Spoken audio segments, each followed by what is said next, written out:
Alex Baker, joined today by Phill Bennetzen. Phill, how are you doing today? Great, Alex. How are you? Pretty good. It's good to do another NASCAR show, because it's been like almost a whole year since we broke down kind of the fundamentals, and I think uh, I think we might have to update the strategy a little bit because we're seeing some new dynamics that we've never seen before with these races. They aren't doing kind of the full NASCAR weekend that they normally do. So, what do you think we're going to see that's different now that kind of NASCAR is back from this hiatus? Well, I think the main thing that we're going to notice tomorrow is from the green flag until the first mandatory caution, they're going to throw a yellow. I think it's at lap 30. You're probably not going to see the drivers be that aggressive. I mean, you probably see a few guys like Ricky Stenhouse Jr. that, while everybody else is kind of driving about 75%, he's going to go 100%. But you're going to get to that first caution, which is really set up weird. The field is going to be frozen. They're going to take the first 20 cars, let them come in and do adjustments. Then they're going to take the next 20 cars, let them do adjustments. You're even allowed to do 2 pit stops during this caution flag, and you won't lose your spot as long as you come out ahead of the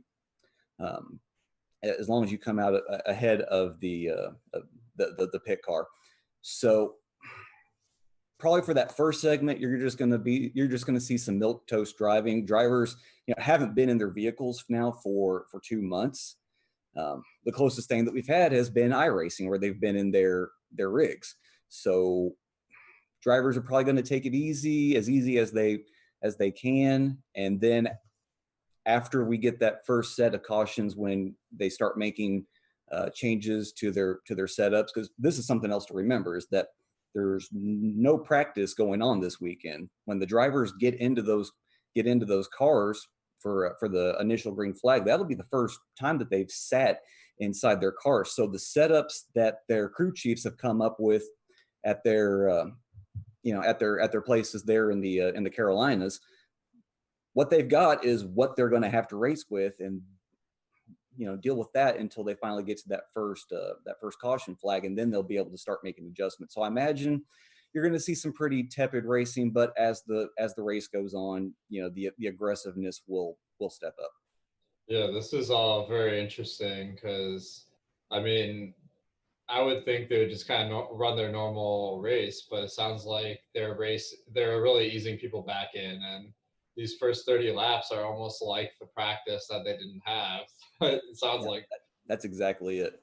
Yeah, so really, it's going to be interesting because those count for DFS points with like laps led and fastest laps and stuff. But do you think people are going to be going all out from when the race starts, or are they going to kind of play it easy these first 30 laps?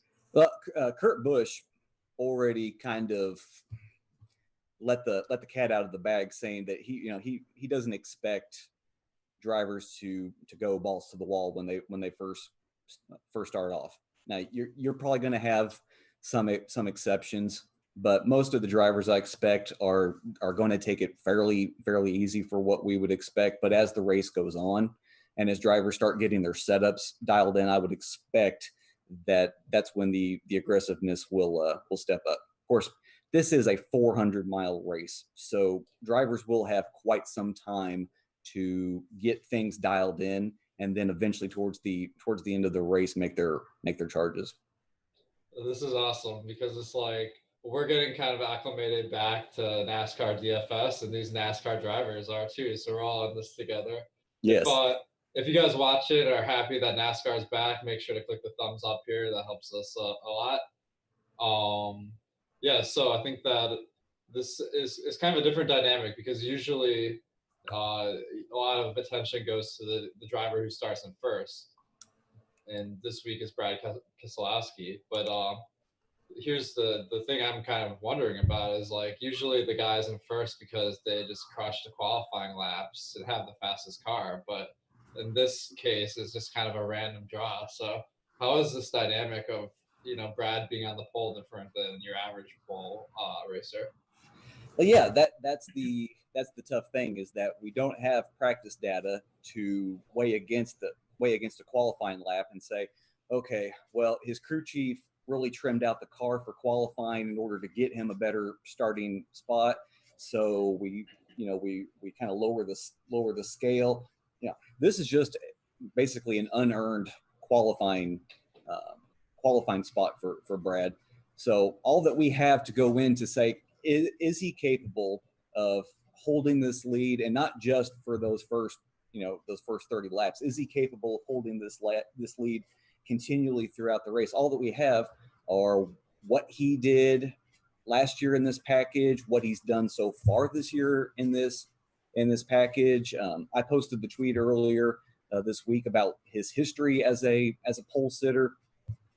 We're basically taking just past data, no matter what you're looking at, and gauging that, saying, is Brad capable of being a dominator on the pole? Absolutely, yeah. And one of the things I'm looking at here is Vegas odds. Brad is about 10-1 to win, which are pretty good odds, but not quite as good as there's 6 drivers ahead of him in the odds here. So maybe not the safest bet to be the dominator, but starting off in first is certainly an advantage. But I think there's more unknowns this week than normal, just because we don't know, we don't have any sort of data about these cars these guys are driving. So one thing I'm looking at is the prices on these dominators are all really high on DraftKings. Like, you're going to be spending 10K plus for one of these top guys. So you can really only afford to get maybe 1 or 2, or if you want to get 3, then you're really punting the rest of the positions. So how are you approaching the lineup construction this week?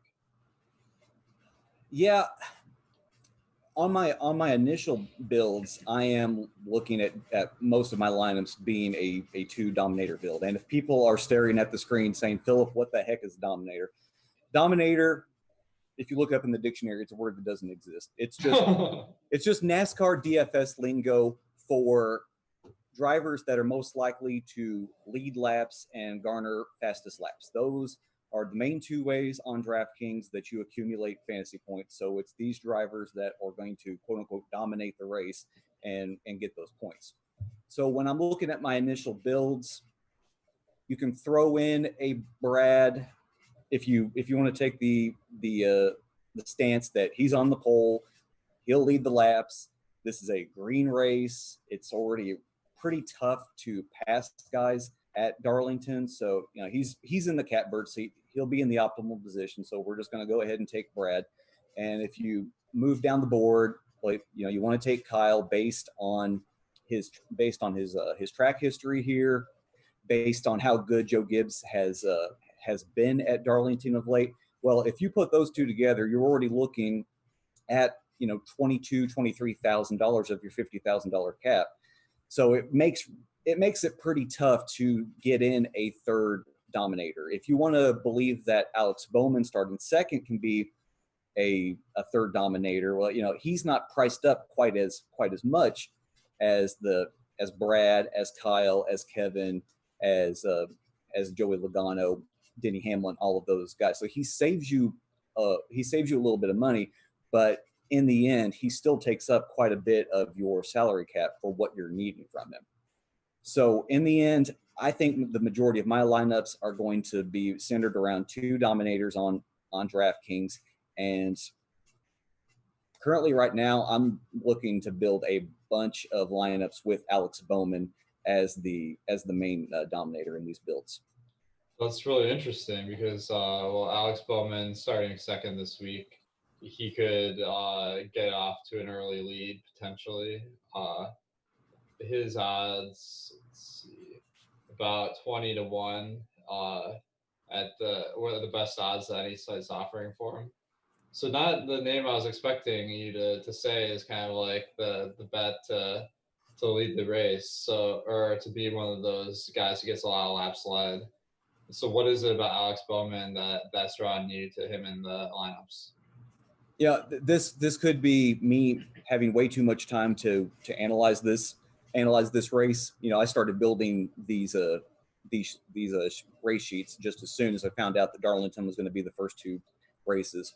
But you look at Bowman in this package last year, the 550 horsepower package. If you're not too familiar with NASCAR, NASCAR runs two different horsepower packages at the shorter tracks, generally everything a mile or shorter. You have a 750 horsepower package. At everything larger, you have a 550 horsepower package. That's got a it's a high horsepower low downforce. Meanwhile, the 750 horsepower, I believe it's a high downforce. You know, really stick to the pavement. So Bowman was really good in this package last year, and then they've been able to carry that momentum over into this year. They've been really good at Las Vegas. They were exceptional at Fontana. Ended up winning that race. You know, his setup has been so good that Jimmy Johnson, his teammate in the 48, has looked at his setup, his practice times, compared them to Bowman's, and just said, screw it, throw it out. We're going with what Alex is running. And Bowman's had great numbers, and Johnson has almost had a little bit of a late career surge in his numbers. He's running really, really well this year. So you've got Bowman's numbers. What I'm expecting is, since these teams really haven't been able to do anything during the COVID-19 shutdown, is the Hendrick team has been so well prepared going into these races that it's going to carry over into this race. And when you've got Bowman starting second, I think that his setup is going to be superior to that of Brad's. Now, Brad may initially lead the first 30 laps, but I would not be surprised if after they restart after that mandatory caution, that Bowman just immediately passes him and holds on to that lead. Yeah, this is going to be really interesting to watch, because obviously in your NASCAR lineups, whoever is in first at the start of the race or after this 30 laps, that's going to be a great position for racking up those points. Now, we've been getting a lot of questions in chat here. So one of the more amusing questions was from Chris. He says, is Josh Bilicki any good? And will he be in the top 20 at the finish of the race? So one of the important dynamics of NASCAR DFS is that the bottom 5 to 10 guys have absolutely no shot at being in the top 30 unless there's a ton of crashes or something. And I'd say Josh Bilicki is one of those guys that he needs a lot of people to crash to get up there, although he's starting in 40th. So how are you treating these punt plays? Well, okay, let's look at the final starting three. You've got Timmy Hill in 38th. You've got BJ McLeod in 39th, and Josh Bilicki, formerly known as the cheat code, and starting 40th. He's called the cheat code because when DraftKings first started their Xfinity product, Bilicki was in somewhat of a reasonable ride, and he was always starting in the rear, but DraftKings never adjusted his price. He always was just the cheap guy that you slammed in there. Well, Bilicki is driving for Tommy Baldwin. This is Baldwin's first race this season. You've got McLeod, who is essentially racing for himself, although I think he's got some sort of partnership with Rick Ware, and Rick Ware's another one of those bottom teams. And then you've got Timmy Hill, who's racing for Carl Long. I made this point in the article. Don't just slam in Timmy Hill because of what you saw during the iRacing. Timmy Hill was always a top three lock. That is definitely not going to be the case for this Sunday. There's a reason on Bet Online why Timmy Hill's odds are plus 100,000 to. If you nail that bet, I mean, more power to you. But Timmy Hill in a somewhat established car that looks to be probably better than what we've seen this year. Timmy got some extra sponsorship because of how well he ran during the iRacing event. So he's earned some extra sponsorship, thus some extra money to go into the car for Carl Long. But just what that looks like, we don't know because we have no practice data. We don't know what those changes inside that shop are going to manifest themselves into during this race. BJ McLeod, he's a veteran driver, spends most of his time racing in the Xfinity Series. He's got his own team in the Xfinity Series, drives for another guy in the Xfinity Series, and then Bilicki, we've kind of seen him batting around. If you just absolutely wanted to punt, probably the guy that you would be looking at would be Timmy Hill. I'm not looking for Bilicki or McLeod because we don't know what we're getting out of these guys. And not to, they are stone minimum on FanDuel. They are 2,000, but the truth of the matter is that you rarely ever do you need to go to the stone minimum for a driver on FanDuel unless it's a plate race. McLeod's 4,900, Bilicki's 5,000. For this being their first races this season in like inaugural races for startup teams, I really don't want to go there. The only way that Timmy goes backwards is if somehow he wrecks out before either McLeod or Bilicki end up with these phantom problems with their vehicles. Timmy will, by all likelihood, end up advancing his position, probably 4 or 5 spots. Now he could probably end up in the race 10 laps down. I mean, all of these guys are going to get lapped, and they're going to get lapped several times. But with Timmy starting 38th, he can only lose 2 place differential spots, and there's going to be a likelihood of wrecks towards the end of this race. So Timmy can ultimately move his way forward, and at 5,200, that's probably good value on DraftKings if you just absolutely need to punt.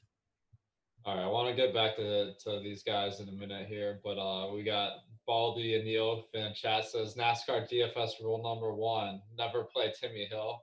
But yeah, so I want to get back to these guys in a sec, but we got some more questions. One is from Lisa. Thoughts on Jimmy Johnson?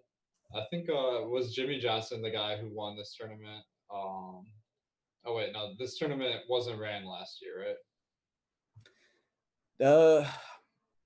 They had the Southern 500, the race at Darlington, but and this is something else to make note of is when you're looking at the front page of the race sheets on the super sheet and you're looking at the past 3 races worth of data at Darlington. Remember, this race is typically ran the first Sunday in September, and it's a night race, so these racing conditions aren't exactly similar. But as far as Jimmy Johnson, we talked about this before.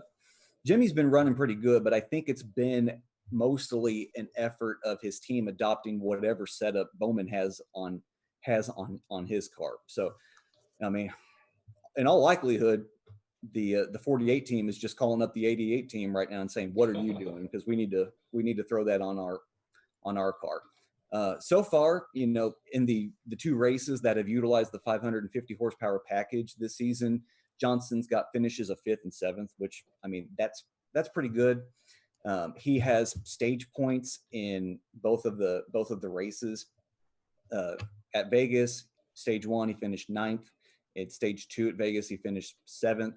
You move over to Fontana, he was pretty constant. Started the race 2nd, finished 3rd in stage 1. At the midpoint in the race, he was up to 2nd.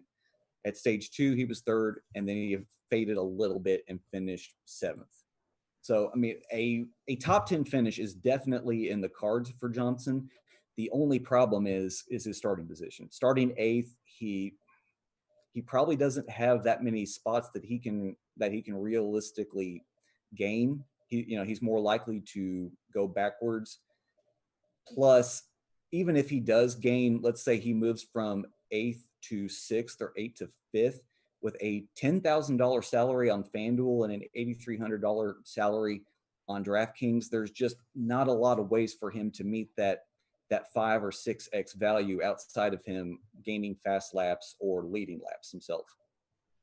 Yeah, so I think you're hitting on an important point, which is that he's kind of in no man's land at 8th. So he really needs to make some big moves, and he's not one of the betting favorites.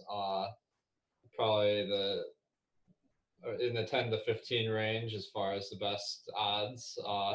25 to 1, that's not bad, but that's the guy probably you want to sprinkle in and not someone you can really rely on as a lock.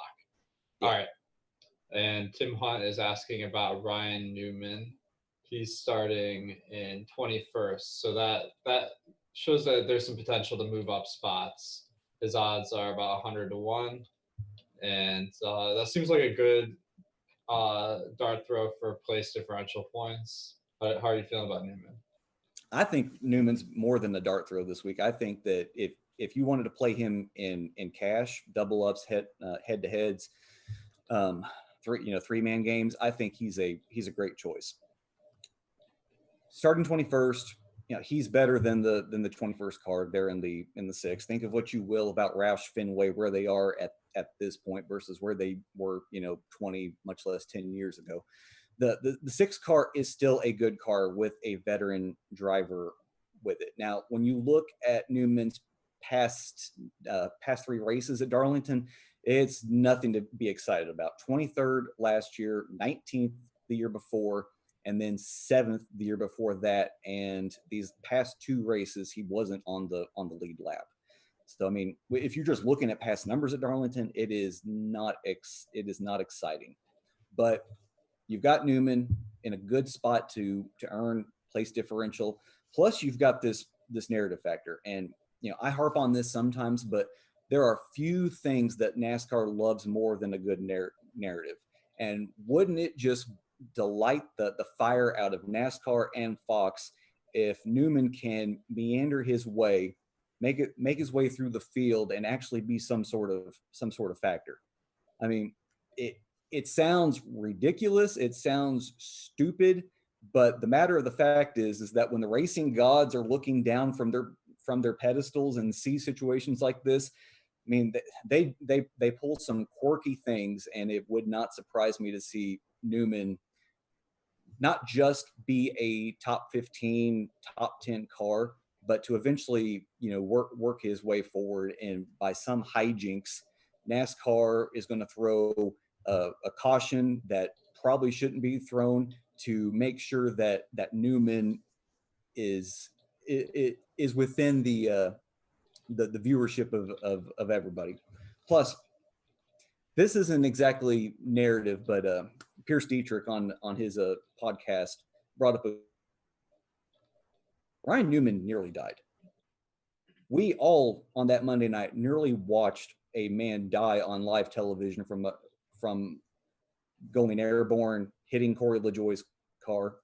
It's been an amazing story. The fact that he only missed 3 races during this time is, it's crazy, but it's also a result of the pandemic. If you are a driver and you see the number 6 in front of you, you see Ryan Newman, just how aggressively are you going to be racing Newman? Newman already has this history for being one of the toughest drivers to block, and I mean to get around because he's such a good blocker. And that's already going to play a part here at Darlington, where it's going to be tough to pass throughout the field. But if you see Newman, how soft are those kids' gloves going to be that you're wearing around them? Yeah, you make a great point. Where Ryan Newman, of course, he was badly injured, and from the accident, it looked like it could be even worse than it was. He's going to be kind of the fan favorite for sure, and if he has a good race, that would be a great story. So I think that there is something to that, where maybe they give him a little bit extra push. Yeah. Maybe they put a little bit of extra money into the race, the car, and everything. So I think that. And something else I didn't bring up is I don't know what got into both FanDuel and DraftKings, but he is severely underpriced. He should probably be about $1,000 more on each site. So just that salary alone makes it easier for him to reach value. Yeah. Yeah, one comment I'll make though is that I don't think his odds to win are that good because like of the narrative, people are going to be betting Ryan Newman to win for sure, but he's still only 100-1. So yeah, it shows like maybe it's just a narrative, and we'll see how the ownership shakes out for Newman this weekend. Yeah. So one thing I was reading this book about like the physics of NASCAR, and then I started like looking into the economics of it and everything. And okay, so we're going back to Timmy Hill. Like the reason why Timmy Hill and these other guys are at the back of the pack every single week is because pretty much it costs $100,000 for just like the engine of a car for these top guys every week. And these teams are like budget; they're not using like the new parts and everything, so they just really can't compete with the other teams. Yeah. But sometimes we see like as you're saying, Timmy Hill maybe has some more sponsors. Maybe they'll be able to up the spending. Is this something we need to be looking out for in like news reporting, or is this kind of not even a possibility that Timmy Hill could see a bump from his iRacing? There was a story that came out earlier in the week, I believe, about I think his main sponsor during the iRacing events has been roofclaims.com. I've never heard of roofclaims.com, but a sponsor is a sponsor regardless. And about how they're I believe that they're coming on more on, I'm not too sure it's a full-time sponsorship for Hill's car, but they're coming on more on board. So I mean, it's money, and you know, it's not like roofclaims.com is throwing $1,000 at Timmy Hill's car each week. I mean, sponsorships are expensive, especially for one that's going to be plastered on the hood and the side of a car. So you've definitely got extra money coming into Carl Long's shop. So how they're investing this, whether it be into testing or the actual parts, I don't know. There's a good chance that we see something manifest itself in this race when we look at where Hill starts, 38th compared to where he's at during the majority of the race. But God, there's just no good way to quantify it right now. Yeah, definitely. So that'll be interesting to watch for. I think I'll let the people who picked Timmy Hill and won money in iRacing go back to the well there, because we know his record in NASCAR isn't so hot. Although he has the talent, maybe if he gets a better team, he'll be in a good spot. One guy that is going to be significantly better than before is Matt Kenseth, because Kyle Larson was fired from his team, which, I mean, that's a pretty high budget team, and Kenseth is just like the new Kyle Larson, like practically. He's not priced like at 7,900. So what are your expectations for Kenseth going into this first race on this new team? Somebody asked Kenseth about how much time he had spent in the rig preparing for this race, and I think it was something along the lines of 15 minutes. Kenseth is definitely a veteran. He's been around the sport for quite some time. God knows how many times he's been to Darlington in the Cup Series, and he's done it for Roush, he's done it for Joe Gibbs his time there, and now he gets to do it for Chip Ganassi. So I mean, familiarity with the track definitely isn't an issue. The only questions we have are, how much time has he spent getting to know his new crew chief? What is the familiarity with those two? And this late in Kenseth's career, because I believe he's 47 years old now, is just how much skill is there left? He's, like you said, he's in a pretty good car. You take Chip Ganassi's number 42, and you compare that to JTG Doherty. You compare that to the vehicles at Roush. I mean, it's definitely a step up. But I think the problem for me with Kenseth is just what is his actual ceiling in his first race back since he was filling in for the six, a couple of seasons ago. We don't know what he's going to be like in this car. He won't have any issue, telling his crew chief what he wants this car to race like, but what we get and then how they adjust that throughout the race, we don't know. For myself, because I'm a maybe 3 lineup max guy unless it's a plate race. I probably won't have any Matt Kenseth, but if you're playing tournaments, he's definitely worth throwing a dart at 7,900. He's probably going to go pretty low owned, especially with him starting 12th, because people are going to have this same question about what is his actual ceiling? How many spots can he gain relative to where he starts? So I expect Kenseth to come in low, and if you're going to throw 150 lineups at this massive $1 million tournament, why not have a couple of Kenseth lineups in there just in case he holds his position, he holds steady, and then through some wild circumstance, kind of like what happened at Las Vegas, he's able to maneuver himself into the top 10. Yeah, I kind of like going there because I feel like if Kyle Larson was 7,900, I mean 12th isn't great, but I'd be all over him. So, of course, not the same guy, but when Larson drove the 42 here at Darlington, he was amazing. He was lights out. So if you want to go look at Larson's numbers and see what the 42 ran, I mean, he was great. But the fact is that Kenseth's racing style versus that of Larson's, we're talking about apples and oranges. Larson loves to hang near the outside wall, pick up speed, drive it deeper in than most guys are willing to do. And I mean, that's just not Kenseth's cup of tea. Okay. So definitely, I guess you can't just plug in Kyle Larson's numbers then like I was hoping. All right, so one guy that we've gotten a couple questions about stacking in NASCAR DFS. That's not something I really aim to do. Like a Busch stack, Kyle and Kurt or something. It doesn't seem like there's much correlation there to me, but how do you feel about stacking? If it happens by pure coincidence, then it happens, but it's something I'm not purposely trying to go after.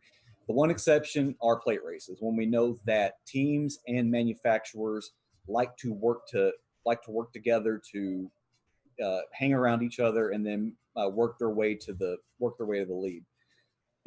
Here at Darlington, if you were going to look for a stack, perhaps something you could look towards are these teams that have shown early promise with the package and hope that translates into this race. So, like, namely, you could probably throw all 4 of the Hendricks guys together. You could have Alex Bowman as a potential dominator. You could have Chase Elliott, who has run really well, but his numbers don't exactly show it.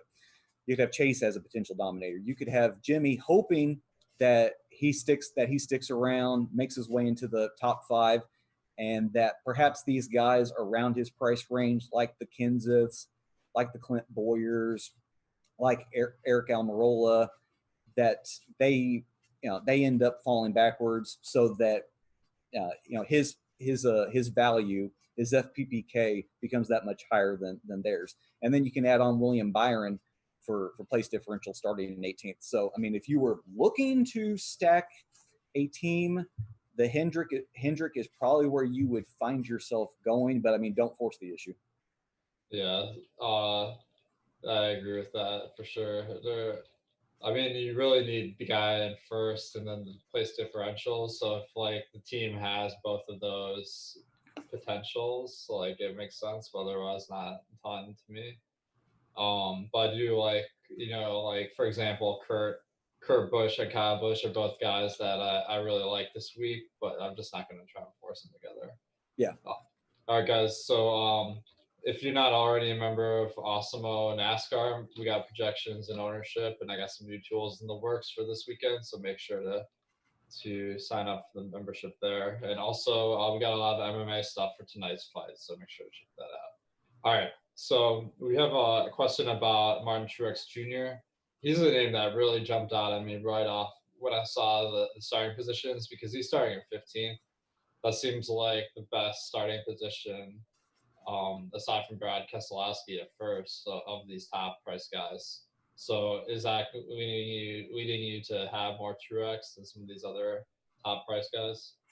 Yeah, if you look at his odds, Martin is right up there. According to the Bet Online odds, I mean he's just right behind Denny Hamlin. So his odds are looking really good. His salary is up there, but it's with the expectation that he's going to lead laps. His numbers have been so here at Darlington, but what matters to me, one, is that he's a member of Joe Gibbs. Joe Gibbs has been pretty stinking good at Darlington. Eric Jones, who drives the 20, won the race last year. You go 2 years before that, Denny Hamlin won the race for them driving the 11. His numbers thus far, like let me move over here to the super sheet on the race sheets that states what they've done in this package so far. If you look at Truex, his numbers are down there. Like he ranks 19th in terms of average finish, but that doesn't paint the whole story. He started second at Las Vegas, finished second in stage 1. Mid race, he was 5th. Stage 2, he was 3rd, but he finishes the race in 20th. You go over to Fontana, starts the race in 16th. Stage 1, he's 2nd. Mid race, he's 1st. Stage 2, he's 1st, finishes 19th. So I mean, he is up there. His car is tuned. He is primed, but he's just got some bad finishes, bad circumstances at the end that are really skewing these numbers. So because of his place differential starting 15th, I imagine people will be on him. But if people are just going to solely look at Darlington numbers and year-to-date numbers, they're not going to get the whole picture, and they're probably going to get off of them. So if you were wanting to use Truex as a combo of dominator / place differential points, he is the perfect pick. Yeah, like just having those extra outs because the margin of error for Keselowski starting at first, like that can absolutely destroy your lineup if he finishes poorly. Yeah. Or Truex if he gets kind of an average finish, but gets some fastest laps and laps led, he can be in a good spot. All right, so one of the guys that's really standing out in my projections is Christopher Bell. He is 6,600, starting 28th, and he's kind of in that zone where he actually has like outside shot to win the race at 100-1, but he's also got the upside of like big place differential. How are you feeling about Bell this week? Yeah, Bell's in that area where if you didn't want to use Newman because you think he's starting just a little too high, plus you're kind of weary about Newman in his first race back, then the optimal pivot is just going up $100 on DraftKings to Bell, and that way you get 7 more spots of place differential. Bell has always run really well at Darlington in the Xfinity series. We've expected the tracks that he's run well at in Xfinity to translate over into the Cup Series. We haven't seen it thus far, but Bell has been just the victim of horrible circumstances. Things beyond his control, and somehow this followed him into iRacing. So hopefully that bugaboo is out of the way. But yeah, you're getting a car that is essentially Joe Gibbs number 5, the Levine family racing number 95. You're getting that car, a Joe Gibbs car, starting 28th. Yeah, I mean, perfect play for cash games. Nice. Plus he has the upside to get more than just place differential. Yeah, I mean, it seems like the place differential guys are a lot more like reliable than the dominators, where it's like throw a dart and maybe you get the right 2. So like the other guys I'm really looking at for place differential, I mean, Kurt Busch starting in 22nd. that is quite appealing because he's kind of a top tier, like second tier driver, I'd say. Yeah. So his average finish is going to be higher than 22nd for sure. How are you feeling about Kurt Busch this week?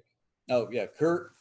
Like if you're looking to just put one high priced dominator in your lineup, and then you want to go down from there to get access to some place differential, Kurt's the perfect guy to throw in there. Eric Jones is kind of in this same mold of a driver, but with Kurt, you get two more place differential spots, plus you get it at a $400 discount on FanDuel, a $700 discount on DraftKings. Kurt's last three finishes at Darlington, 7th, 6th, 3rd. You go back to Fontana, finished 3rd himself. He looks like a guy that should probably be in the majority of your lineups. Wow, yeah, that's some high praise. If majority of your lineups, like, all right, so you mentioned also Eric Jones starting 20th. That's a great place differential pick. So how do you feel about the kind of lineup construction where maybe you take one of the guys starting up front, you throw in Jones, Kurt Busch, Bell, and then you don't have to go kind of to the bottom of the pack here? Or is it just too unlikely for one guy to lead that many laps? Well, I hate to give you a shoulder shrug emoji, but what we see tomorrow is going to be a great unknown. If this race is similar to past Darlington races, then we're going to see probably 3 drivers, maybe even 4, that lead at least 10% or more of the race.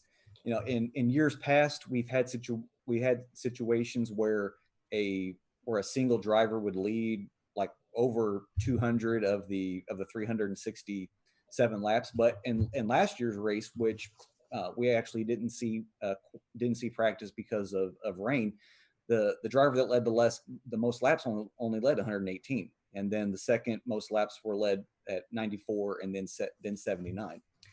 So I mean, it makes all the sense in the world that we don't just see one driver just squat on the lead. I think, like, if you're just looking for pure cash build on DraftKings, you probably are looking at one of these top guys. And quite frankly, I'm probably too high on Alex Bowman, but if you wanted to take Bowman as your top guy up at the top, and then throw in Eric Jones and Kurt Busch, you're talking about 27, 28 for 3 guys. You've got a potential dominator, you've got 2 guys that are going to give you place differential, and you're realistically not looking at punting.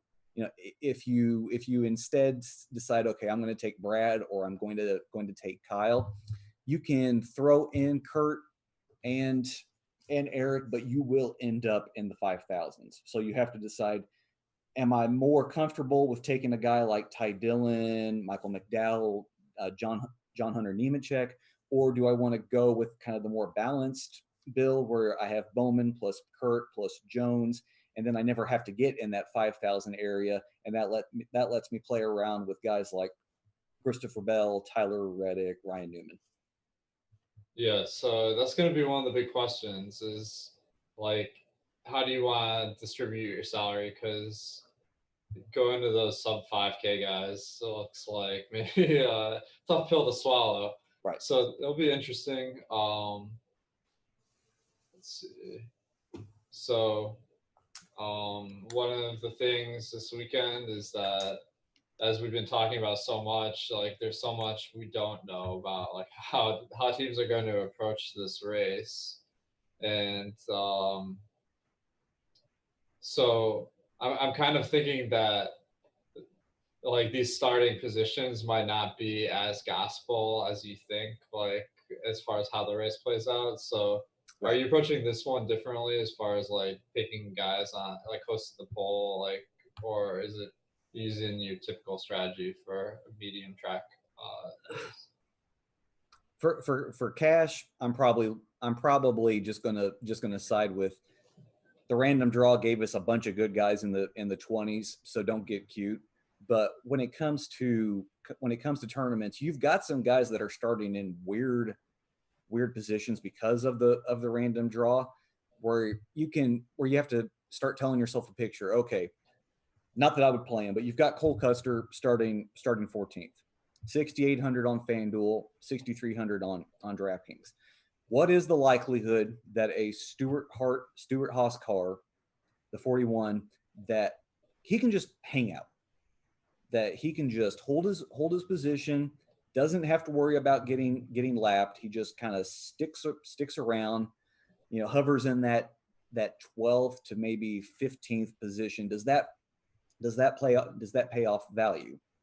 Or do I want to go with a more chalky play and go back to, like we were talking about, Christopher Bell or Ryan Newman, or go further down the starting grid and hope a guy like Ty Dillon, who has pretty good numbers here at Darlington, is able to move his way forward, because of this random draw, he's got guys like Garrett Smithley, Quinn Hoff, JJ Yaley, McDowell we just mentioned, Joey Gase. He's got cars that are not as good as what he's running in the 13. So he should be able to move past these guys. But is 7 or 8 place differential spots plus his finishing position going to end up being a better fantasy day than what Cole Custer, Bubba Wallace, Austin Dillon, Corey LaJoie, if these guys just sit on their position, can these guys, who are definitely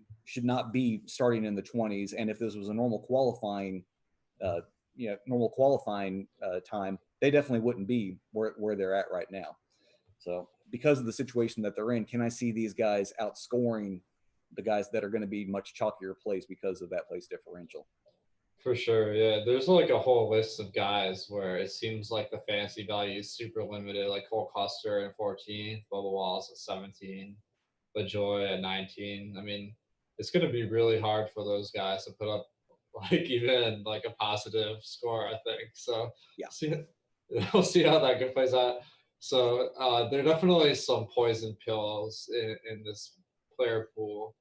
One guy that I think that people are gonna be a little too high on is Daniel Suarez. I think a lot of people haven't played NASCAR in a while, and they're coming back. And Suarez, even I think he won a race last year, if I recall right. He was pretty good, but then he switched teams. He took over Parker Kligerman's car, so the budget of his new team is just not there. So Suarez, someone you're going to avoid, even though he's starting at 37. Yeah, I absolutely refuse to play Daniel Suarez. Yeah, on FanDuel, his salary, it makes sense at 4,500, but when you go to DraftKings has overpriced him the entire year, and it's solely because this guy used to race for Joe Gibbs 2 years ago, because he raced for Stewart Haas last year, and now he's in the 96, which didn't even run a full schedule this season. Starting 37th, he's definitely got place differential, but this is the same car that failed to qualify for the Daytona 500, and then in their first race at Las Vegas had a mechanical issue on the first lap. So, and this may be me playing with a narrow focus, but I never want to play Daniel Suarez, especially when I perceive him as severely overpriced. Like, he should be somewhere around like 52, 5,100 driving this vehicle. So even when he has good place differential like this to gain, because I mean, a probable outcome for him would be 31st to 3rd or 32nd, but I still don't want to aim for that at 6,200. Yeah, well, I noticed he is a little bit faster this year than Parker Kligerman was last year, but still, like, that's not really that much of a compliment.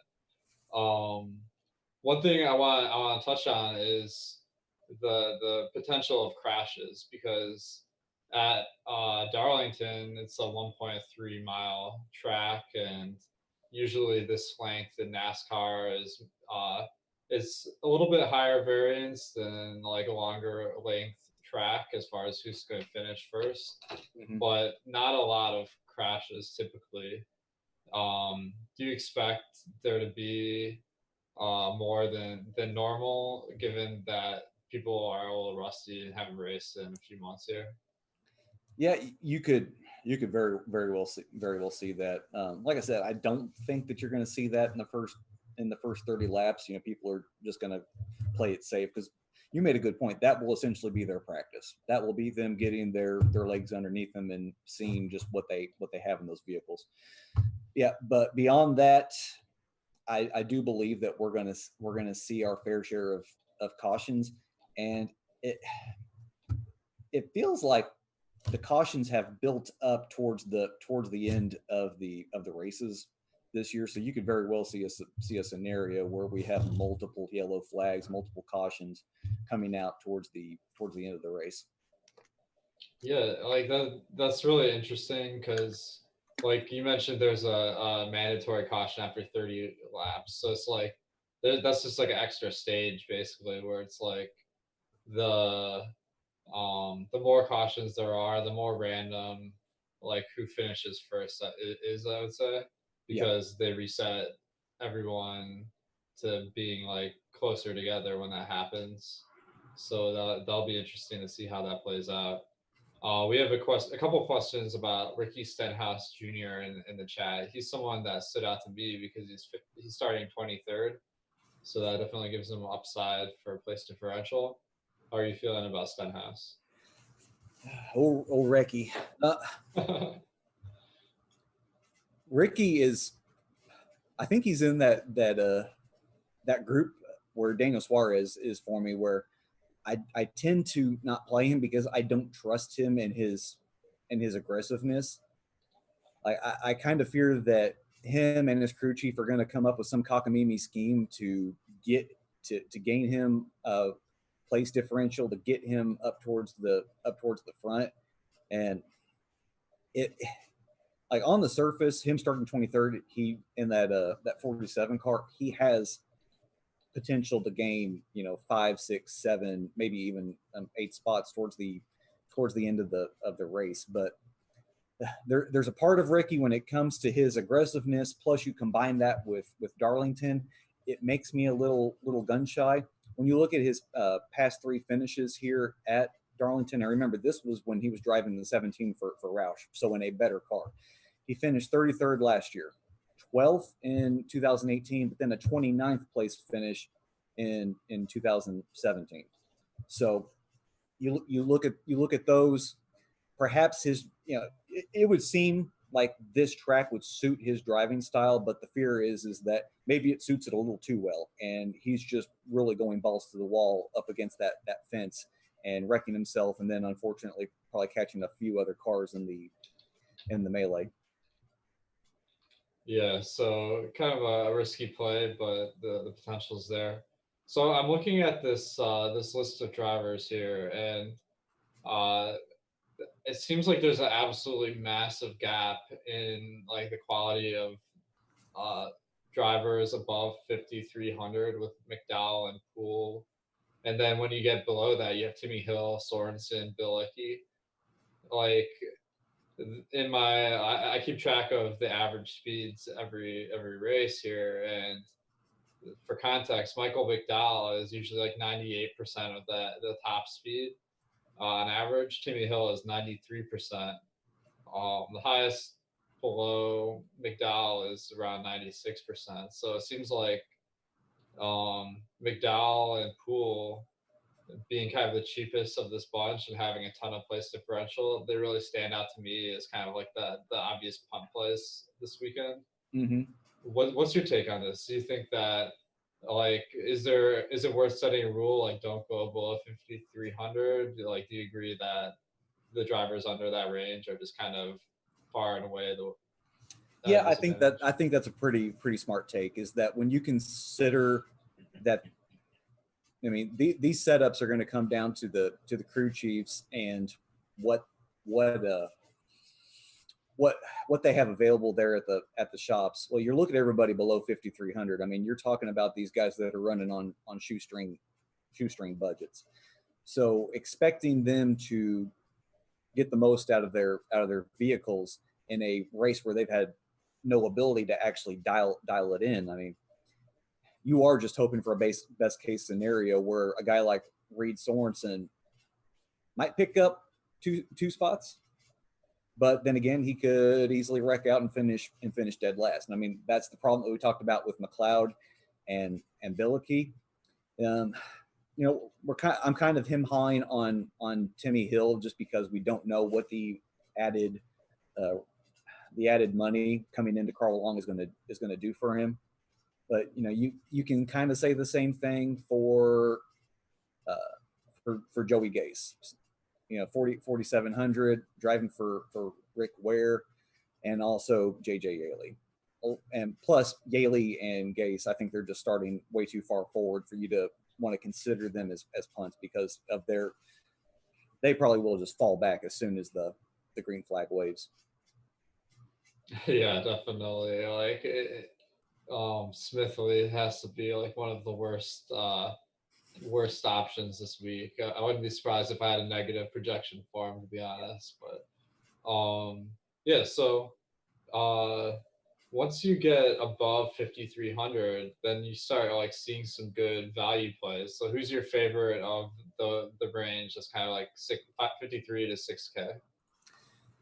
In my my article yesterday, I said it was Ty Dillon, and that was based on his history here at Darlington. His last three finishes, which are his only three races here at Darlington, 20th, 21st, and 13th. Which, I mean, when you consider that's coming from Germain Racing, which is kind of like a little sister of Childress, that's really good for that team, especially when Ty Dillon is only 5,600. But if it comes down to just like pure dollar, I think you're probably looking at Michael McDowell.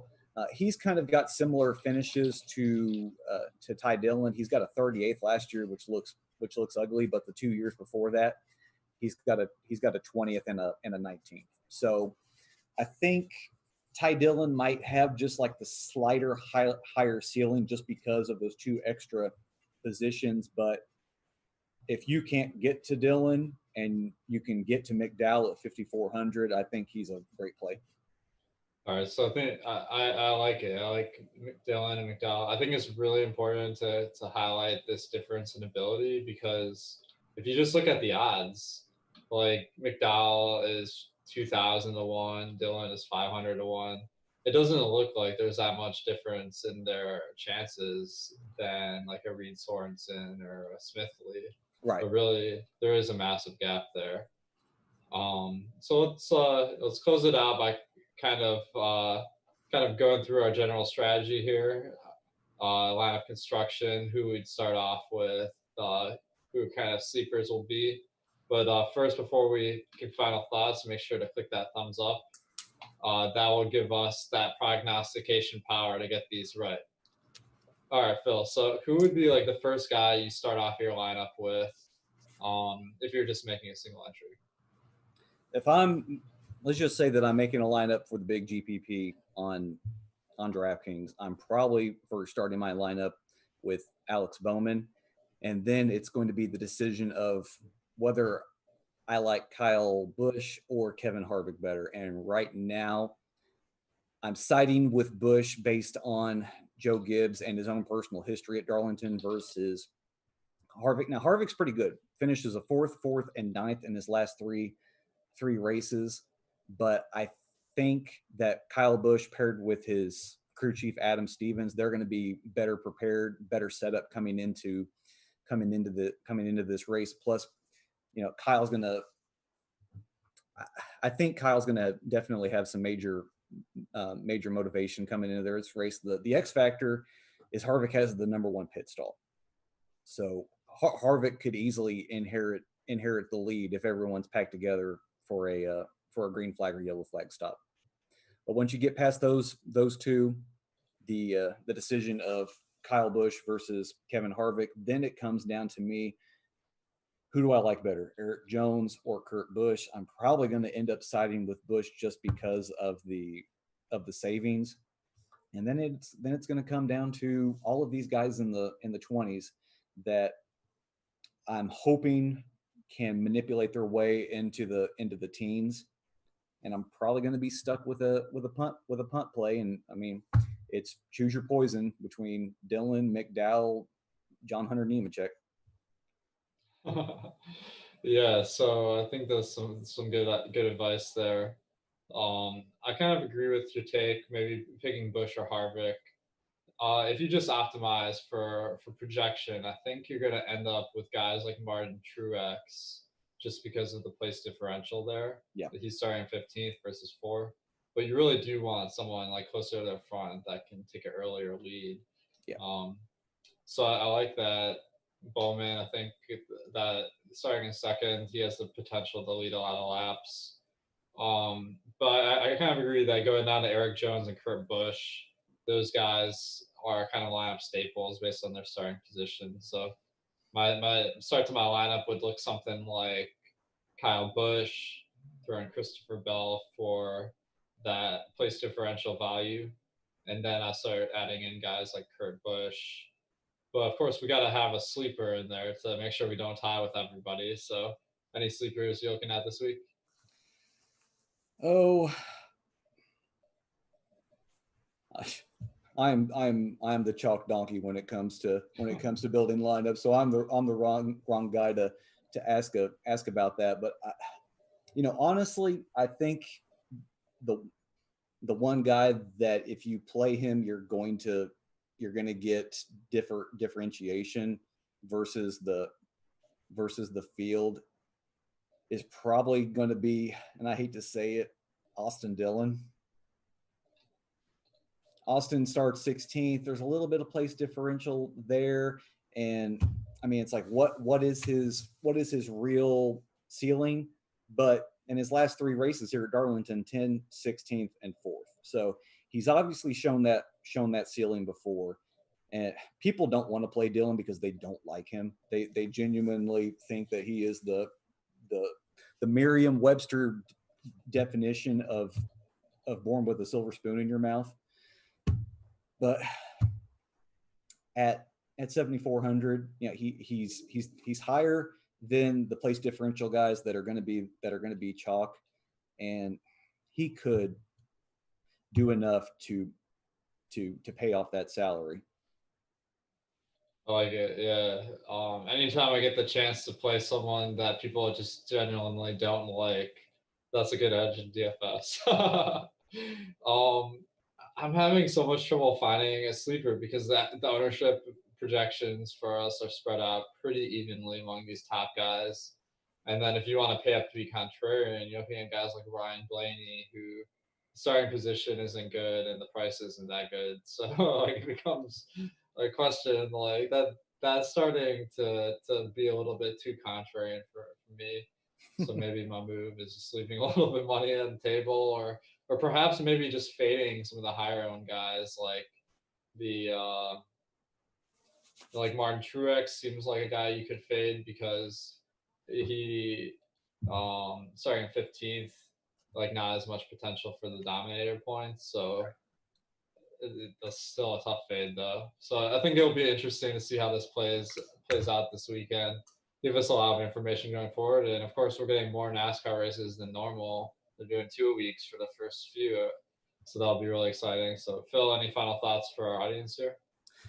No, I think probably the ultimate way that if you're wanting to get differentiation away from the field is just totally fade both Busch and Jones.